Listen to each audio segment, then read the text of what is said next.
Hello everyone, good morning. দেখুন সকাল সকাল বেরিয়ে পড়েছি মা ছেলে হাওড়া যাবার উদ্দেশ্যে। আসলে সেখানে ছিল একটা নিমন্ত্রণ, তো মা ছেলে মিলেই বেরিয়েছি। যাওয়ার কথা ছিল আমার হাজব্যান্ডের, তো কোনো কারণে উনি যেতে পারেনি, তো সেই জন্য আমাকে আর ছেলেকেই যেতে হয়েছে হঠাৎ করে। তাই সাসপুর স্টেশনে চলে এসেছি। আমরা প্রথমে যাব মশাগ্রাম, তারপর থেকে মশাগ্রাম থেকে ট্রেন ধরে যাব হাওড়া। একবারেই টিকিটটা কেটে নিয়েছি। আর আমরা আজকে উঠেছি প্রায় ওই 4টের দিকে।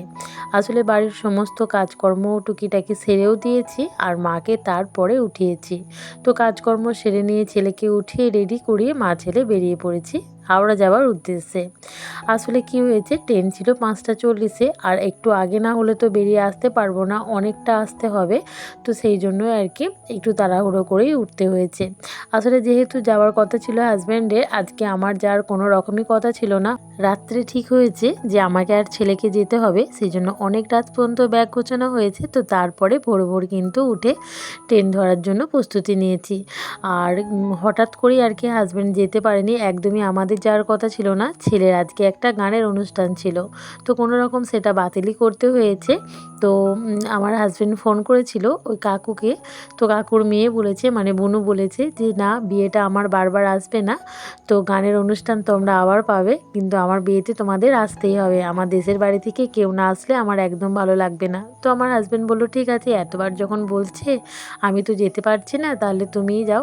তো কি করব, হঠাৎ করে পরিবর্তন হলো ডিসিশন, তো আমরা বেরিয়ে পড়লাম মা ছেলে মিলে। তবে জানেন, আমার হাওড়ায় নামতে প্রচণ্ডই ভয় করছিল যে কিভাবে হাওড়া থেকে আমি ওই প্ল্যাটফর্ম থেকে বেরোবো। আসলে অনেকটা নার্ভাস লাগছিল, ওখানে তো প্রচণ্ড পরিমাণে ভিড় হয় আর ওই দিকটা তো অতটা যাতায়াত নেই, তো সেই জন্যই আর কি। এদিকে দেখুন আমি মশাগ্রাম পৌঁছে গেছি। তো মশাগ্রাম থেকে আমরা ওভারব্রিজ দিয়ে যাইনি, এই নিচের দিক দিয়েই চলে এসেছিলাম ছেলেকে নিয়ে। আর এই যে দুটো দাদাভাই যাচ্ছে সামনে, তো এদেরকে ফলো করে যাচ্ছিলাম। ওদেরকে বলেছিলাম যে তোমরা হাওড়ায় নামবে, তো ওরা বলেছিল হ্যাঁ। তো ওদেরকে বলেছিলাম যে তাহলে প্ল্যাটফর্মটা একটু আমাদেরকে এগিয়ে নিয়ে 1 নম্বর প্ল্যাটফর্মে আমাদের দাঁড় করিয়ে দেবে। তো সেই জন্যই ওদের সাথ আমি কিন্তু একদমই ছাড়িনি, তো ওদেরকে সাথে নিয়েই যাচ্ছিলাম। তবে যে পরিমাণে ভয়টা পাচ্ছিলাম যে প্রচণ্ড পরিমাণে ভিড় হবে, তবে যেহেতু বারটা রবিবার ছিল, তো সেহেতু একটু হলেও আর কি ভিড়ভাট্টাটা কম ছিল। তো যাক, অনেকটাই ভালো হয়েছে। আর এদিকে তো ওই ছোটো ছোটো স্টলগুলো দেখে ছেলে তো প্রচণ্ড পরিমাণে বায়না করছিল ওকে কিছু কিনে দিতে হবে, তো ওকে একটা কুরকুরে কিনে দিলাম। আর এই ভাইদের বললাম যে তোমরা একটু চা খাও। এই যে দুটো ভাই কোনো রকমই চা খেতে চাইছিল না, তবে আমার কিন্তু খুব ইচ্ছে করছিল ওদেরকে চা খাওয়াবার জন্য, তো সেই জন্য ওদেরকে চা দিলাম একটু জোর জবস্তি করেই। আর আমাকে বলল তুমি আমাদের দিলে তুমি খেলে না, তো আমি তো আমার আর কি অতটা চায়ের নেশা নেই, তো সেই জন্য ওদের দিলাম। আর ছেলে যে কুরকুরে খাচ্ছিল, তো ওর থেকে কিন্তু আমি একটু ভাগ বসিয়েছি, কারণ এই চিপস কুরকুরে এগুলো কিন্তু আমার প্রচণ্ডই ভালো লাগে, তো সেই জন্য ছেলের সাথে একটু ভাগ বসালাম। আর যেহেতু তাড়াতাড়ি উঠতে হয়েছিল, এদিকে ছেলে দেখতে পেয়েছেন ঘুমিয়ে মগ্ন, তো ওকে একটু মাথায় হাত বুলিয়ে দিচ্ছিলাম যাতে একটু ঘুমিয়ে যায়। আর এদিকে কিন্তু আমরা হাওড়া স্টেশনে চলেই এসেছি। আসলে ট্রেন জার্নিটা হয়েছে প্রায় 4 ঘন্টার ওপর, তো সেই জন্য ছেলে একটু ক্লান্তও হয়ে গিয়েছিলো আর ট্রেনের মধ্যে একটু ঘুমিয়েও নিয়েছিল পুরো। আমি এখন চলে এসেছি 1 নম্বর প্ল্যাটফর্মে। আমি এখন কাকুর জন্য ওয়েট করছি। আসলে যে কাকুর বাড়িতে যাব, এই কাকু কিন্তু আমাদের নিতে এসেছিল। তো আমি যেহেতু একটু ভয় কাচ্ছিলাম, দিয়ে বলেছিল যে না তোমরা আসো, আমি তোমাদেরকে নিয়ে আসবো হাওড়া স্টেশন থেকে। তো এখান থেকে কাকুর বাড়ি মাত্র 10 থেকে 15 মিনিট, তো উনি এসেছিলেন আর আমাকে দেখিয়ে দেখিয়ে নিয়ে যাচ্ছে, এদিকে যেতে হয়, এদিকে এই রাস্তা, ওইদিকে গেলে তুমি এই ধর্মতলায় পৌঁছাতে পারবে, সমস্ত রকম বোঝাচ্ছে। তবে বিশ্বাস করুন, আমার এক কান দিয়ে ঢুকে এক কান দিয়ে বেরিয়ে গেছে। সত্যি বলতে আমার কোনো রকম আইডিয়া নেই, তো যতটা উনি বলেছেন ওনার কথা আমি এখন শুনেছি। আর এদিকে দেখুন কথা বলতে বলতে ও কাকুর সাথে কিন্তু বাড়িও পৌঁছে গেছি।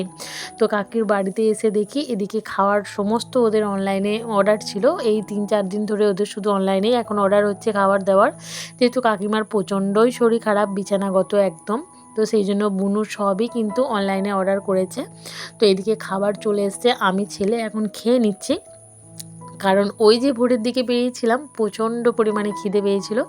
তো আসতেই কিন্তু ওরা আমাদের খাবার দিয়েছিল, তো খেয়ে নিয়েছিলাম। আর এই রুমের মধ্যে বুনু আর কি সাজছে, ও মেকআপ আর্টিস্ট এসছে ওকে সাজাবার জন্য, কারণ ওর আজকে এঙ্গেজমেন্ট ছিল প্লাস ছিল তার সাথে রেজিস্ট্রি। আর এদিকে দেখুন আমরা এখন বেরিয়ে যাচ্ছি ওই লজের উদ্দেশ্যে। তো ওখানে লজ ভাড়া করা আছে একটু দূরে, মানে এখান থেকে 5 মিনিটের মতো রাস্তা হবে আর কি, খুব বেশি না, হাঁটা পথ হলেও হয়। তো যেহেতু কাকিমার প্রচণ্ডই শরীর খারাপ, তো ওই জন্য সবসময় ওদের একটা গাড়ি রাখা আছে ওই লজ থেকে বাড়ি যাতায়াতের জন্য। এদিকে দেখুন ওই বুনুর মাসি আসছে, আর ওদিকে কাকিমাকে আর কি কাকু ধরে ধরে নিয়ে আসছে গাড়িতে তোলার জন্য। বিশেষ করে কাকিমার জন্য গাড়িটা আরোই করা হয়েছে, উনি তো কোনো রকম হাঁটতে পারছেন না, তো ওই জন্য আরও বেশি করে। তো এদিকে দেখুন এই যে কাকিমা এখন আস্তে আস্তে করে আসছে, কাকু ধরে ধরে নিয়ে আসছে। এই যে দেখতেই পাচ্ছেন প্রচণ্ড পরিমাণে শরীর খারাপ, তবে আজকে শরীর খারাপটা নাকি আরোই বেশি লাগছে। তো বুনু তো সেটাই বলছিল যে মায়ের শরীরটা আজকে যেন একটু বেশি খারাপ করেছে, তো ওই জন্য প্রচণ্ড পরিমাণে টেনশনে আছে, যেহেতু অনুষ্ঠানটা বড় রকমভাবেই হচ্ছে। আর এদিকে আর কি ধরে ধরে না তুললে কাকিমা একদমই উঠতে পারবে না, তো সেই জন্যই কাকু আর কি ধরে ধরে গাড়ির মধ্যে তুলে দিচ্ছে। তবে আমি যদি এই কাকুর সম্বন্ধে বলি তো যতটাই বলবো ততটাই কম বলা হবে। এই কাকু কিন্তু প্রচণ্ড ভালো আর আমাদেরকে প্রচণ্ড পরিমাণে ভালোবাসেন। সত্যি বলতে এটা হচ্ছে আমার শ্বশুর মশাইয়ের বন্ধু, মানে একদম ছোটোবেলাকার বন্ধু। তো আমাদের সাথে বাড়ির যাতায়াত অনেক রকমভাবে আছে, প্লাস আমাদের গ্রামের পাশের গ্রামেই কিন্তু ওনার বাড়ি। তো ওনাদের বাড়িতে নিমন্ত্রণ আছে আর আমাদেরও নিমন্ত্রণ ছিল। তো বিশ্বাস করতে পারবেন না এত পরিমাণে আপন ওনারা, তো নিজেদের আত্মীয়রাও হয়তো এতটা করে না, এত ভালোবাসেন আর এতটাই করেন। আর সবথেকে বড় কথা আসলে কিন্তু আমাদের বাড়িতে থাকতে বেশি পছন্দ করেন। তো এদিকে দেখুন কথা বলতে বলতে আমি কিন্তু এই লজে চলে এসেছি সবাই মিলে। আর এদিকে তো কাকিমাকে লিফটে নিয়ে যাওয়া হচ্ছে, কারণ কাকিমা কোনোভাবেই তো সিঁড়ি দিয়ে উঠতে পারবে না। আর আমার ছেলে কিন্তু লিফটে ওঠার জন্য একটু ঝোঁক নিয়েছিল, তো আমি বললাম যে না এই তো এই দোতলায় যাব, তো তোমাকে যেতে হবে না, যেহেতু কাকিমার শরীরটা খুবই খারাপ, আমি চাইনি যে কাকিমার সাথে ওই চাপাচাপির মধ্যে যাক। তো এইদিকে দেখুন আমরা এই যে দোতলায় আছি আর নিচে সমস্ত কিছু আয়োজন করা হয়েছে অনুষ্ঠানটা করার জন্য। আর এদিকে কাকিমাও কিন্তু চলে এসেছে। আর এই যে এই রুমটা আমাদের জন্য ভাড়া করা হয়েছে, পাশের রুমটা ছেলের বাড়ির জন্য করা হয়েছে। তো এই রুমে 3টে বেড আছে, একটা বেডে কাকিমা আর মাসিমা আছে, আর এই ছোটো বেডটার মধ্যে আমার জিনিসপত্র রাখা হয়েছে। তবে মা ছেলে এই বেডটার মধ্যে কোলাবে না, তো পরে ওই দিকের বড় বেডটায় চলে যাব। আর এদিকে ছেলেকে বলা হয়েছে যে তুমি স্নানটা করে নাও, ওই বাড়ির আর কি স্নান করিনি। কাকু বললো যে যেহেতু লজে সমস্ত রুম ভাড়া করা আছে তো ওখানে সমস্ত রকম ব্যবস্থা আছে, তোমরা ওখানেই করে নেবে স্নান, তো সেই জন্য এখানেই চলে এসেছি। আর এদিকে দেখুন সমস্ত রকম খাবার কিন্তু রুমে রুমেই দিয়ে যাওয়া হচ্ছে। তো এরকমভাবে কোনো দিনই ফেস করিনি, মানে বেশ ভালো লাগছে।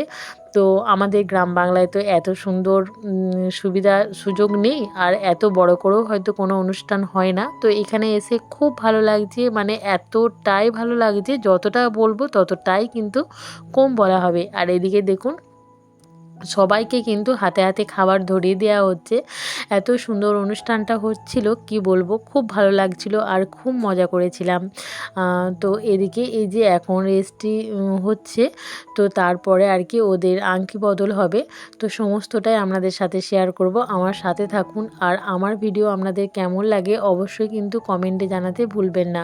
আপনাদের ছোট ছোট কমেন্টে অনেকটা উৎসাহিত পাই, অনেকটা ভালো লাগে নতুন নতুন ভিডিও তৈরি করার জন্য। এদিকে দেখুন সবাই এইদিকে আনন্দ করছে আর এদিকে কাকু যাতায়াত করছে, সবার সাথে কথাবার্তা বলছে কেমন লাগছে খাবার দাবার অনুষ্ঠান কেমন লাগছে, প্রত্যেককে কিন্তু জনে জনে জিজ্ঞাসা করছে। আর এদিকে বুনু সবার সাথে গল্প করছে, এমনকি কারোর দিক থেকে কিন্তু কোনো রকম ওনার মানে ওর অবহেলা নেই, প্রত্যেককে জিজ্ঞাসা করছে কেন তোমাদের কোনো অসুবিধা হচ্ছে কি না। এই যে এদিকে কিন্তু ওদের শৈশাবোধ শুরু হয়ে গেছে আর পাশে বসে আছে বুনুর শ্বশুরমশাই, তো এখন শৈশাবোধ করছে। তো তারপরে আর কি ওদের মালা বদল কেক কাটা সমস্তটাই হবে আর সমস্তটাই আপনাদের সাথে শেয়ার করব। এইভাবে কোনো অনুষ্ঠান তো উপভোগ করিনি। আর এই যে আমাদের সেই কাকু, তো এই কাকু কিন্তু একজন ওয়েস্ট বেঙ্গল পুলিশ ছিলেন, কলকাতাতেই করতেন।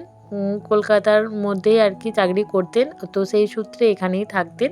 আর এই বুনু সেই যে আমাদের বিয়েতে এসেছে, তারপর আর আসা হয়নি। এত পরিমাণে জোর করছিল যে বৌদি তুমি আসো, তো কোনো রকম ওর কথা আমি ফেলতে পারিনি, এসেছি। আর কোনো রকম কিন্তু আমাদের পরের মতো ব্যবহার করেনি, এতটাই ভালোবেসেছে তো কি বলবো, খুব ভালো লাগে। তো ওই যে একবার বললাম নিজেদের আত্মীয়রাও হয়তো এত সুন্দর আপন করে নেয়নি, তো যতটা এই সামান্য পরিচয়ে আপন করে নিয়েছে, খুব ভালো লাগছে। আর আমি নিজেকে খুব ভাগ্যবান বলে মনে করছি যে আমরাও হয়তো এত ভালোবাসা পাওয়ার যোগ্য। এদিকে দেখুন এদের মধ্যে এখন আংটি বদল হচ্ছে, সবাই মিলে হাসি মজা ঠাট্টা তো হতেই রয়েছে। আর ওদের প্রচুর প্রচুর গিফট পড়ছে, তো সেই গিফটগুলো একে একে নেওয়ার পরে তারপরে কিন্তু ওদের আংটি বদল হচ্ছে। তো তারপরে রয়েছে কেক কাটা, তো এখন সেই কেক কাটার জন্য প্রস্তুতি নেওয়া হবে। আর এই যে একে একে কিন্তু আরও অনেকে গিফট করছে, আর কত ভিডিও ফটোশ্যুট হচ্ছে দেখতে পাচ্ছেন, মানে এতটাই ভালো লাগছে। মানে এসব কিন্তু আমরা ফোনে টিভিতে দেখি, আর সেগুলো সামনাসামনি দেখছি, তো বেশ ভালো লাগছে। আর এদিকে ওই যে ভোর থেকে উঠে এতটাই ক্লান্ত হয়ে গেছি, আর মনে হচ্ছে শরীর সায় দিচ্ছে না। আর একে একে কিন্তু বুনি সবাইকে ডাকছে ছবি তোলার জন্য। এখন আমার আর আমার ছেলের পালা ছবি তোলার জন্য। তো তারপর দেখুন আমার ছেলে তো সমানে পকোড়া খেয়েই যাচ্ছে, তো ওকে আমি বলছি এত খাস না বাবা, খাবার খেতে পারবি না। তো এদিকে কিন্তু খাওয়া দাওয়া মোটামুটি শুরু হয়ে গেছে, একে একে কিন্তু সবাই খেয়ে নিচ্ছে। তার মধ্যেই এই যে কেক বের করা হচ্ছে, কেক কাটিং হবে। আর এত সুন্দর কেকটা দেখতে ছিল কি বলবো, আমার তো দারুণ লেগেছে কেকটা, মানে বিশেষ করে এই যে সাজানোটা কিন্তু দারুণ হয়েছে, দেখেছেন এত সুন্দর কি বলবো। তো তারপরে দেখুন এই যে কেক কাটা হচ্ছে, আর কেক কাটার পরে এই কেকটাকে সবাইকে পরিবেশন করা হয়েছে, মানে যতজন ছিল প্রত্যেকের হাতে হাতে এই কেক কিন্তু কেটে কেটে দেওয়া হয়েছে। তো প্রত্যেকে কিন্তু কেক খেয়েছে। আর ওইদিকে দেখেছেন খাওয়াতেও বসিয়ে দেওয়া হয়েছে, আর ওই যে বোন আর বোনের বর প্রত্যেককে জিজ্ঞাসা করছে, টেবিলে টেবিলে যাচ্ছে, কেমন খাওয়া দাওয়া হচ্ছে, কতটা ভালো হয়েছে সমস্তটা জিজ্ঞাসা করছে। আর এদিকে দেখুন এত ঘুম আসছিল কি বলবো, বুনু কাকু সবাই মিলে বলছে তোমরা খেয়ে একটু বিশ্রাম নাও, তবে এখান থেকে ছেড়ে কিন্তু একদম যেতে ভালো লাগছিল না। তো আমি বললাম না ঠিক আছে, একদম শেষেই খাবো, খাওয়ার খিদেও অতটা নেই, যেহেতু টুকিটাকি এসব খাওয়া হয়েছে। তো তার মধ্যে খাওয়া দাওয়া সেরে এত পরিমাণে ক্লান্ত হয়ে গেছি, আমি কিন্তু ঘুমিয়ে পড়েছিলাম।